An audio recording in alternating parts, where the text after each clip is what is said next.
అమెరికాకు మరియు కెనడాకు మధ్య పెరుగుతున్న వాణిజ్య ఉద్రిక్తలు అంతర్జాతీయ వాణిజ్య వ్యవహారాల్లో భారీ మార్పులకు కారణమయ్యాయి.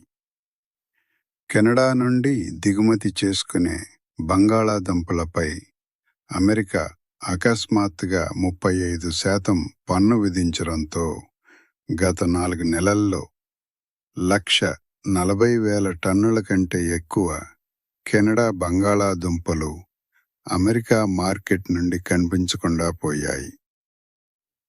దీని ఫలితంగా అమెరికాలో బంగాళాదుంపల ధరలు తీవ్రంగా పెరిగాయి.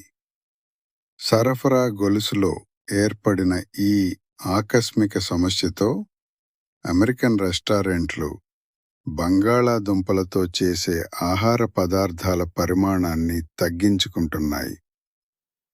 కెనడా కొత్త వ్యూహం అమెరికా యొక్క ఈ వాణిజ్య వివాదానికి ప్రతిగా కెనడా అమెరికాకు బంగాళాదుంపల ఎగుమతిని నిలిపివేయడమే కాకుండా ఆసియా దేశాలతో ఒక కొత్త ఒప్పందం చేసుకుంది.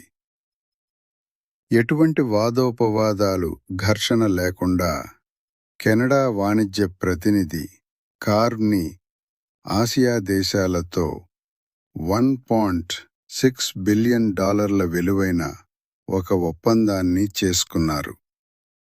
ఇది 2 దేశాల మధ్య ఉన్న పరస్పర విశ్వాస లోపాన్ని చూపిస్తుంది.